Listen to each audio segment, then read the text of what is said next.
India's biggest hyper mart value zone hyper mart ప్రముఖ సినీ నటుడు నందమూరి బాలకృష్ణ గారిచే నవంబర్ 28న నాచారంలో గొప్ప ప్రారంభం.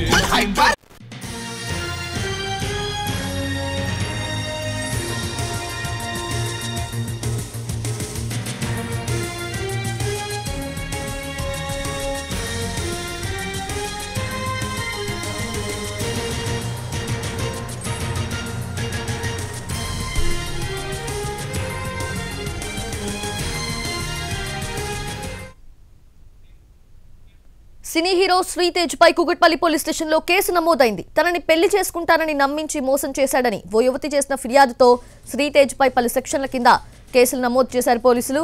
శ్రీతేజ్ వ్యూహం 1, వ్యూహం 2 సినిమాల్లో నటించాడు. నటుడిగా పలు సినిమాల్లో పాపులర్ కూడా అయ్యాడు. లక్ష్మీస్ ఎన్టీఆర్, నారప్ప, పుష్ప 1, పుష్ప 2లోనూ శ్రీతేజ్ నటించాడు. శ్రీతేజ్ పై కేసు నమోదవడం ఇదే మొదటిసారి కాదు. గతంలో private bank senior vice president భార్యతో శ్రీతేజ్ వివాహితర సంబంధం కొనసాగించాడు.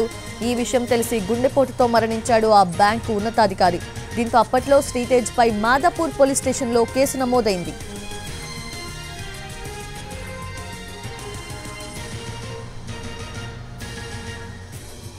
అది నటుడు శ్రీతేజ్ పై కుకట్పల్లి పోలీస్ స్టేషన్ లో కేసు నమోదైంది. లేటెస్ట్ అప్డేట్స్ తెలుసుకుందాము.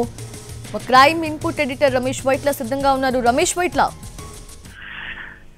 రాత్రి టాప్ హీరోగా దాదాపుగా హీరో స్థాయికి ఎదిగిపోయిన శ్రీతేజ్ పైన కుక్కడపల్లి పోలీస్ స్టేషన్ లో ఒక కేసు నమోదు కావడం జరిగింది. అయితే ఒక యువతిని పెళ్లి చేసుకుంటానని చెప్పి నమ్మించి మోసం చేశాడు అని చెప్పి ఈ మేరకు యువతి ఇచ్చిన ఫిర్యాదు మేరకు కుక్కడపల్లి పోలీసులు కేసు నమోదు చేశారు. ఈ మేరకు మొత్తంగా 4 సెక్షన్ల కింద కేసు నమోదు చేసి విచారణ చేపడుతున్నారు. PNS 69, 115, 318 తో పాటు 420 అండ్ సెక్షన్ మొత్తంగా 4 సెక్షన్ల కింద కేసు నమోదు చేసి విచారణ చేస్తున్నారు. అయితే ఆ సదరు యువతిని దాదాపు చాలా కాలం పాటు ప్రేమించి తర్వాత పెళ్లి చేసుకుని నమ్మించి తర్వాత యువత దగ్గర నుంచి పెద్ద ఎత్తున డబ్బులు తీసుకున్న ఆరోపణల వరకు ఆ యువతి ఇచ్చిన ఫిర్యాదు మేరకు అటు పోలీసులు కేసు నమోదు చేస్తున్నారు. అయితే గతంలో కూడా శ్రీతేజ్ పైన ఒక వివాహితర అక్రమ సంబంధ నేపథ్యంలో ఆ కేసు సంబంధించి కూడా మాదాపూర్ లో కూడా ఒక కేసు నమోదు కావడం జరిగింది. అయితే ఇప్పటికే కొన్ని చాలా ప్రముఖ సినిమాలు కావచ్చు లేకుంటే బడా హీరోలతో కలిసి ఆ పక్కనే హీరోగా అతను చేస్తున్నాడు.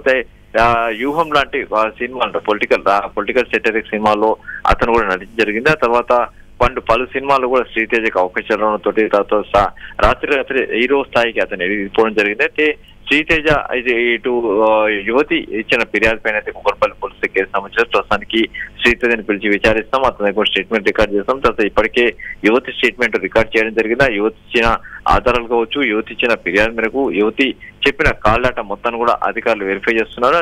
శ్రీతేజని విచారించిన తర్వాత ఫర్దర్ గా ముందుకు వెళ్తాం, యాక్షన్ తీసుకుంటామని కూడా అధికారులు చెప్తున్నారు.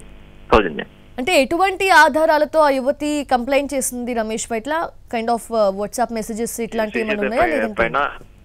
ఇప్పటికే యువతి కొన్ని ఆధారాలు ఇవ్వడం జరిగింది. కొన్ని టెక్స్ట్ మెసేజ్ కావచ్చు, లేకుంటే ఫోన్ కాల్ డేటా కావచ్చు, లేకుంటే వాట్సాప్ మెసేజ్ కావచ్చు, తర్వాత కొంత వ్యక్తిగతమైన సమాచారం కావచ్చు, ఇవన్నీ కూడా ఇవ్వడం చెప్పడం జరిగింది. కొన్ని బ్యాంకు ట్రాన్సాక్షన్ సంబంధించిన డీటెయిల్స్ కూడా ఆ శ్రీతేజ్ సంబంధించిన వ్యవహారం సంబంధించి యువతి ఇవ్వడం జరిగింది. అయితే ఇవి కీలక ఆధారాలని చెప్పి అధికారులు చెప్తున్నారు. అయితే యువతి ఇచ్చిన వాట్సాప్ డేటా చాటింగ్ కావచ్చు, లేకుంటే ఫోన్ కాల్ డేటా కావచ్చు, లేకుంటే తర్వాత కొన్ని బ్యాంకు డేటా కావచ్చు, ఇవన్నీ కూడా అధికారులు ఇప్పటికే ఆ యువతి దగ్గర తీసుకున్నారు. యువతి దగ్గర నుంచి స్టేట్మెంట్ కూడా రికార్డ్ చేసుకున్నారు.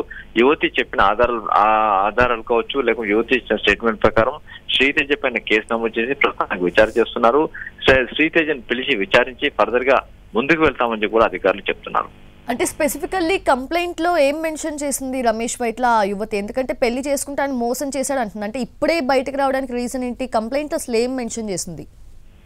ఆ యువతి సంబంధించి చూస్తుంటే గత కొంతకాలం నుంచి వీళ్ళిద్దరు కలిసి తిరిగారు, ఇద్దరు కలిసి ఉన్నారు, తర్వాత ఇద్దరు కూడా ప్రేమించుకున్నారు.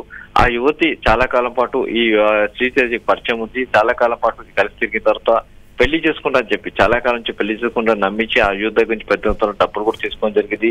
అయితే పెళ్లి చేసుకుంటా అని చెప్పిన తర్వాత పెళ్లి చేసుకోమని చెప్పి ఆ యువతి అడిగిన తర్వాత అప్పటి నుంచి మోహన్ చాటు వేసి ఆ తర్వాత శ్రీతేజ్ కనిపించకపోయాడు. యువతి సంబంధించిన ఫోన్స్ బ్లాక్ చేసి ఆ యువతిని మొత్తంగా ఆ ఇబ్బందికి గురి చేశాడు. చివరికి చాలా కాలం పాటు ఆమె దగ్గర నుంచి డబ్బులు కూడా తీసుకున్నాడు. అయినప్పుడు కూడా ఆ యువతి సంబంధించి చూసినట్లయితే ఆ యువతితోటికి చాలా కాలం పాటు ఉండి ఆ యువతిని ప్రేమించి పెళ్లి చేసుకున్న చెప్పడం కాకుండా ఆ పెద్ద మొత్తంలో గ్రాండ్ గా వివాహం చేసుకుంటామని చెప్పి కూడా ఆ యువతిని నమ్మించాడు.